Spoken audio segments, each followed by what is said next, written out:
Hello दोस्तों, हमारे geography classes में आपका स्वागत है। आज का हमारा जो टॉपिक है वह है पारिस्थितिक तंत्र, जिसके अंतर्गत हम अध्ययन करेंगे पारिस्थितिक तंत्र के जो प्रस्तावना है, उसका अर्थ परिभाषा है, पारिस्थितिक तंत्र के जो घटक हैं, पारिस्थितिक तंत्र के प्रकार, पारिस्थितिक तंत्र में जो उसके जो संबंध होते हैं उनका, खाद्य श्रृंखला, खाद्य जाल, इन सब का अध्ययन हम आज पारिस्थितिक तंत्र के अंतर्गत करेंगे। पारिस्थितिक तंत्र का जो परिचय है या प्रस्तावना है वो इस प्रकार है। पर्यावरण भूगोल पारिस्थितिक तंत्र के विभिन्न संगठनों की विशेषताओं, ऊर्जा के निवेशन से पारिस्थितिक तंत्र की क्रियाशीलता, विभिन्न घटकों या संगठकों को अंतर संबंधित करने वाली भौतिक, रासायनिक एवं जैविक प्रक्रियाएं, पारिस्थितिक तंत्र के विभिन्न संगठनों के मध्य अंतरक्रियाओं तथा उनसे उत्पन्न होने वाली क्या है विभिन्न पर्यावरणीय समस्याएं, पर्यावरण अवनयन तथा प्रदूषण के विभिन्न आयाम का अध्ययन करता है। पारिस्थितिक तंत्र के अर्थ को हम इस प्रकार समझ सकते हैं। पारिस्थितिक तंत्र शब्द का प्रयोग सर्वप्रथम किसने किया था? जर्मन प्राणी शास्त्रीय अर्नस्ट हैकल ने 1866 ईस्वी में किया था। उनके अनुसार वातावरण और जो जीव समुदाय के बीच जो परस्पर संबंध पाया जाता है वह पारिस्थितिक तंत्र होता है। हम इसे ऐसे भी समझ सकते हैं, वातावरण और जीव समुदाय के पारस्परिक संबंधों के अध्ययन को ही क्या बोला जाता है? पारिस्थितिक तंत्र कहते हैं। इससे न केवल जीव एवं उनके निवास स्थान के संपूर्ण जो जैव अजैव संगठनों के अध्ययन का बोध जो होता है, बल्कि उनके अंतर संबंधों की जटिलता की भी क्या होती है, हमें जानकारी मिलती है। जो पारिस्थितिक तंत्र के जो अध्ययन है उनमें हमें सुगमता होती है। प्रकृति में कोई भी जीवधारी क्या होता है? अकेला नहीं रह सकता। उनके चारों ओर अनेक प्रकार के क्या होते हैं? जैव एवं अजैव वस्तुएं क्या होती है? उपस्थित रहती, जो एक दूसरे को प्रभावित एवं क्या करती है? नियंत्रित करती है। जीवों एवं पर्यावरण के इन संबंधों का अध्ययन पारिस्थितिक तंत्र है। ठीक है, उसके पश्चात हम देखते हैं परिभाषा। वातावरण के जैव एवं अजैव संगठनों की जो आपस में अंतरक्रियाएं होती है उनमें क्रमबद्धता बने तंत्र को क्या बोला जाता है? पारिस्थितिक तंत्र कहा जाता है। पारिस्थितिक तंत्र के विभिन्न घटक। पारिस्थितिक तंत्र के जो मुख्य रूप से घटक होते हैं वह दो होते हैं। जैव घटक, एक मिनट,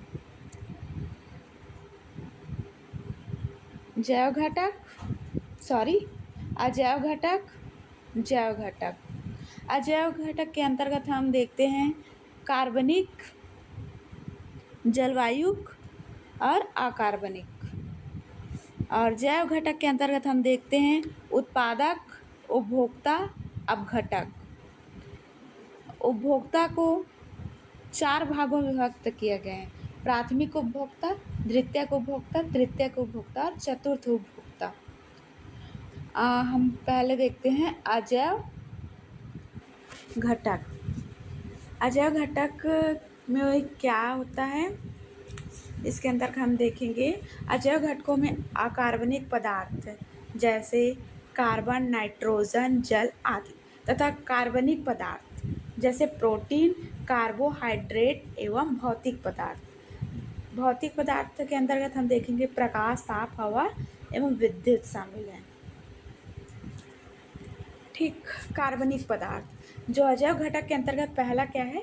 अकार्बनिक पदार्थ। इसके अंतर्गत हम क्या देखेंगे? जल, कैल्शियम, मैग्नीशियम, पोटेशियम, लोहा, oxygen, carbon dioxide, hydrogen, nitrogen आदि सम्मिलित है। उत्पादक इन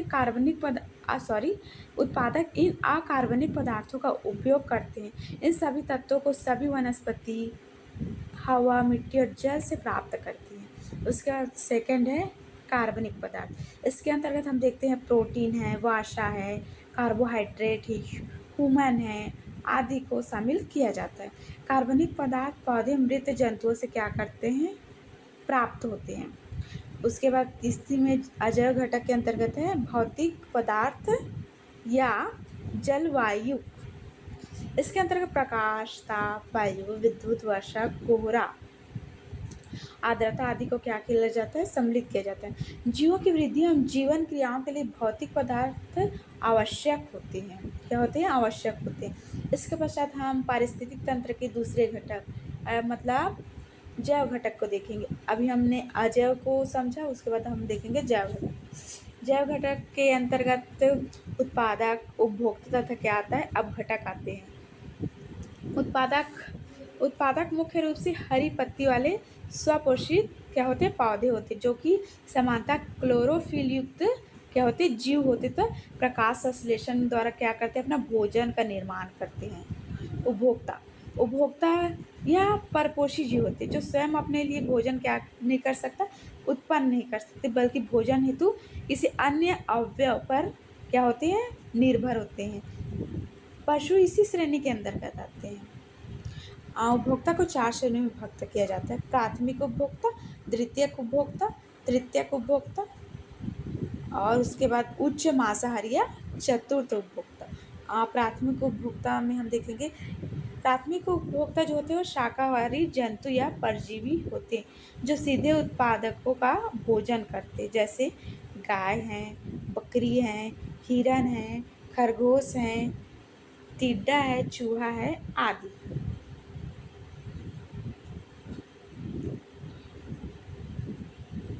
इसके बाद तृतीय उपभोक्ता, ये प्रायः मांसाहारी क्या होते हैं, जंतु होते हैं, जो प्राथमिक उपभोक्ता को खाकर अपना क्या करते हैं, भोजन प्राप्त करते हैं, जैसे मेढक, मछली, बिल्ली व लोमड़ी। तृतीयक उपभोक्ता, ये वे उपभोक्ता है जो द्वितीयक श्रेणी के उपभोक्ता को खाकर अपना क्या करते हैं, आहार प्राप्त करते हैं, जैसे सर्प, चिड़िया आदि। चतुर्थ या मांसाहारी उपभोक्ता, इसलिए से उपभोक्ता होते हैं, ये अन्य श्रेणी के उपभोक्ता को खाते हैं, परंतु इनको कोई नहीं खाता, जैसे शेर, बाज आदि। उच्च मांसाहारी उपभोक्ता को ही सर्वाभक्षी भी कहा जाता है। उसके बाद है जैव घटक के अंतर्गत तीसरा हमारा पॉइंट है अपघटक या विघटन अपघटक। अपघटक मतलब मृतजीवी या अन्य परपोषी जीव, जिनमें प्रमुख रूप से क्या होता है, बैक्टीरिया तथा कवक आते हैं। ये पोषण के लिए मृत कार्बनिक पदार्थों पर निर्भर होते हैं। उपभोक्ता के समान अपघटक अपना भोजन निगलते नहीं, बल्कि वे अपने शरीर से मृत या मृत प्राय पौधे तथा पशुओं के अवशेषों पर विभिन्न प्रकार के एंजाइम उत्सर्जित करते हैं। इन मृत पोषी अवशेषों के बाहरी श्वसनीय पाचन से सामान्य अकार्बनिक पदार्थों का क्या होता है, उत्सर्जन होता है, जिनका अपघटकों द्वारा उपयोग या उपभोग किया जाता है। इसके बाद हम देखेंगे पारिस्थितिक तंत्र के प्रकार। पारिस्थितिक तंत्र के भी मुख्यतः 2 प्रकार होते हैं, कृत्रिम, प्राकृतिक। प्राकृतिक जो होता है इसमें है पहला स्थलीय और दूसरा जलीय। जली के अंतर्गत है स्वच्छ जली, झील, नदी, समुद्री, महासागरीय, समुद्री। इस डायग्राम से आप इसके प्रकार को समझने का प्रयास कर सकते हैं। जो कृत्रिम पारिस्थितिक तंत्र होता है वह पूर्णतः मनुष्य द्वारा निर्मित होता है। क्या होता है, मनुष्य द्वारा निर्मित होता है। और जो प्राकृतिक पारिस्थितिक तंत्र होता है वह प्रकृति द्वारा निर्मित होता है। पहला हमारा जो इसमें स्थलीय पारिस्थितिक तंत्र, प्रकृति के अंतर्गत हम देखते हैं स्थलीय पारिस्थितिक तंत्र। स्थलीय पारिस्थितिक तंत्र को मुख्य रूप से नवीन घास स्थल, भूमि और मरुस्थलीय पारिस्थितिक तंत्र में क्या किया जाता है, बांटा जाता है। पहला है हमारा जो उसी में वनीय पारिस्थितिक। वनम विद्वान विभिन्न प्रकार के जैव समुदाय को वनीय पारिस्थितिक तंत्र के अंतर्गत सम्मिलित किया जाता है। इसके अंतर्गत वनीय क्षेत्र की मृदा, जलवायु तथा स्थानीय भू आकृति का प्रभाव इस पारिस्थितिक तंत्र पर पड़ता है। जो वनीय पारिस्थितिक तंत्र होते हैं उसको निम्न भागों में बांटकर इनका अध्ययन किया जाता है। टैगा, इस प्रकार के जो वन का विस्तार होता है 50 से 70 उत्तरी अक्षांशों के मध्य होता है। इसमें जो वन होते हैं वह शंकुधारी होते जो आर्थिक दृष्टि से बहुत मूल्यवान होते हैं। इसके पश्चात है शीतोष्ण कटिबंधीय वर्षा वाले वन। इसको अति हरा भरा बायोम भी कहते हैं। इसमें इसके पश्चात है उष्णकटिबंधीय सदाबहार वन। यहाँ 10 सेल्सियस उत्तर से 10 सेल्सियस दक्षिण में सदाबहार जंगल में इसका क्या होता है, फैलाव हो रहता है। यह अधिकतर अमेज़न बेसिन, कांगो बेसिन तथा दक्षिण पूर्वी एशिया में पाया जाता है। उष्णकटिबंधीय पर्णपाती वन। यह जो वन होता है वह उत्तरी व दक्षिणी दोनों ही गोलार्ध में 10 से 30 अक्षांशों के मध्य पाया जाता है।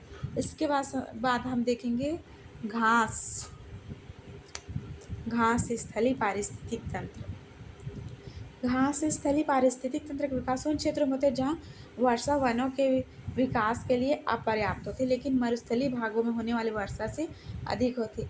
घास स्थल 2 प्रकार के होते हैं, शीतोष्ण घास और उष्ण घास।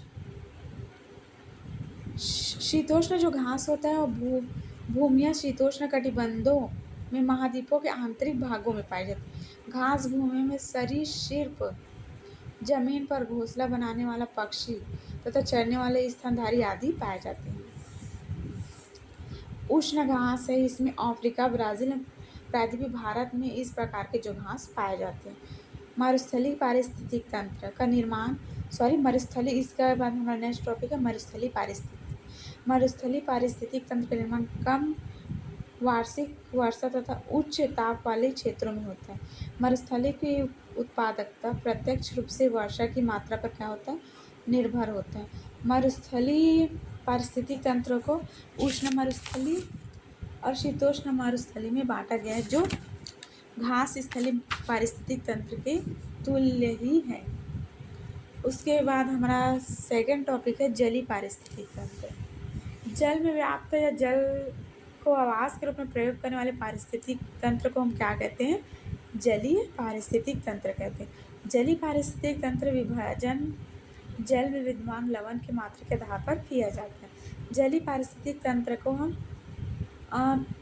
3 रूपों में बांट सकते हैं, सागरी पारितंत्र, नदी झील पारितंत्र, आर्द्र भूमि। सागरी पारितंत्र के अंतर्गत हम देखते हैं पृथ्वी तल का लगभग 70% जो भाग है वो क्या है, महासागरी है, और उनमें ही इतनी प्रजाति एवं विविधता पाई जाती है जितनी कि स्थलीय बायोम में, बायोम मतलब आवास में।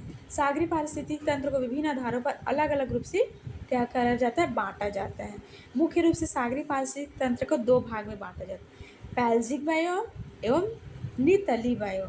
पैल्जिक बायोम को गहराई तथा पादप जीवन के आधार पर 2 भागों में, तट तल बायोम एवं खुला बायोम में विभक्त किया जाता है। इसी प्रकार सागरी जीवों को उनके आवास के आधार पर 3 कोटियों में विभक्त किया गया है, प्लैंकटन, नेक्टन तथा बैंथस। अब इसके बाद देखते हैं हम नदी झील परितंत्र एक विस्तृत जलाशय जो चारों ओर क्या हो, घिरी हो, किससे घिरी हो, जल से। इसके अंदर अधिकतर पौधे शैवाल के रूप में होते हैं, जो सूर्य के प्रकाश से ऊर्जा प्राप्त कर उसको रासायनिक ऊर्जा में क्या करते हैं, परिवर्तित कर देते हैं। झील में बहुत से शाकाहारी जीव तथा मछलियाँ पाई जाती हैं। जो मछलियाँ होती हैं, कैटफिश मलमूत्र तथा मरे हुए प्राणियों पर क्या होती है, आश्रित होती है, जिनको वे बॉटम फिश भी कहते हैं। मतलब ये जो मृत जीवों से अपना क्या हो, आहार प्राप्त करते हैं। आर्द्र भूमि इसका तीसरा पॉइंट है। पानी से संतृप्त भूभाग को क्या कहा जाता है, आर्द्र भूमि। अनेक भूभाग वर्ष भर आर्द्र रहते हैं, अन्य कुछ विशेष मौसम में।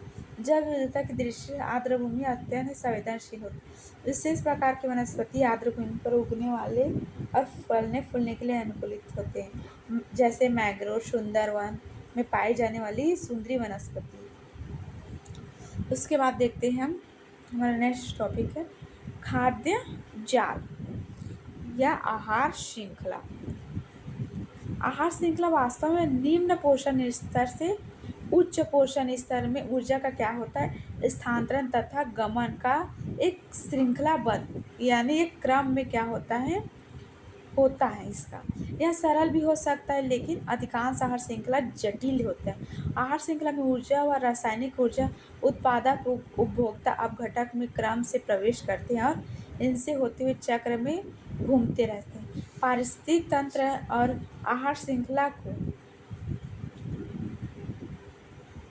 निम्न रूप में दर्शाया गया।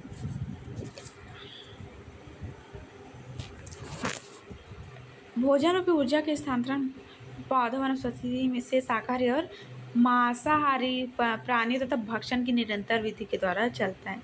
इसमें पहले हम देखते हैं सर्वोच्च मांसाहारी, उसके बाद उत्पादक जो होता है उसको प्राथमिक उपभोक्ता ग्रहण करता है, प्राथमिक उपभोक्ता को द्वितीयक उपभोक्ता, द्वितीयक को तृतीयक और जो सर्व मांसाहारी होते हैं वह इन चारों का क्या करते हैं, भक्षण करते हैं। उसके बाद खाद्य जाल भी खाद्य श्रृंखला के ही तरह है। प्राकृतिक पारिस्थितिक तंत्र में आहार पोषण संबंधित अत्यधिक जटिलता हो जाते हैं क्योंकि आहार ऊर्जा के स्थानांतरण एवं गमन की प्रक्रिया अनेक परस्पर संबंधित एवं परस्पर गुथी हुई आहार श्रृंखलाओं से होकर संपादित होती है। इसे खाद्य जाल की संख्या दी जाती है। यह स्थिति उस समय संभव होती है जब अनेक प्रजातियों के जंतु एक ही प्रकार के जीवों या पादपों का क्या करते हैं, भक्षण या आहार करते हैं। यह एक ही प्रकार के सदस्य अनेक प्रकार के जीवों या पादपों का भक्षण करते हैं। जब अनेक खाद्य श्रृंखला आपस में जुड़कर एक जटिल पद बनाती तो समस्त खाद्य श्रृंखलाओं का एक जाल बन जाता है। खाद्य श्रृंखलाओं के इस जाल को क्या कहा जाता है, खाद्य जाल कहा जाता है। आप निम्न चित्र के माध्यम से इसे आप समझ सकते हैं।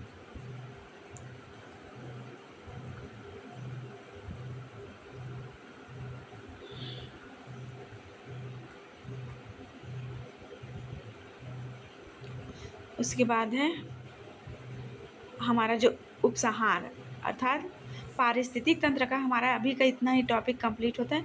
आगे का टॉपिक हम अगले वीडियो में देखेंगे। इसका जो अभी हम अध्ययन के उनका निष्कर्ष देख लेते हैं। किसी भी पारिस्थितिक तंत्र में रहने वाले जो सभी जीव होते हैं वो क्या होते हैं, महत्वपूर्ण होते हैं क्योंकि सभी आपस में एक दूसरे से जुड़े होते हैं तथा क्रियाएं करते हैं। किसी भी पारिस्थितिक तंत्र में जितने अधिक जीव होंगे वहाँ उतना ही क्या होगा, अधिक स्थायी होगा। पर्यावरण या पारिस्थितिक तंत्र के लिए एक छोटा सा स्लोगन। पर्यावरण का अर्थ है इन्वायरमेंट और मित्र का अर्थ है फ्रेंड। और अब हम समय जो आ चुका है हमारे पर्यावरण को मित्र बनाने का, क्योंकि पर्यावरण हमारे तथा हमारी भावी पीढ़ी के लिए अति आवश्यक है। इसलिए जितना हो सके पर्यावरण का संरक्षण करें, उसे किसी भी प्रकार का हानि न पहुंचाएं। धन्यवाद। आज का हमारा क्लास यहीं समाप्त होता है।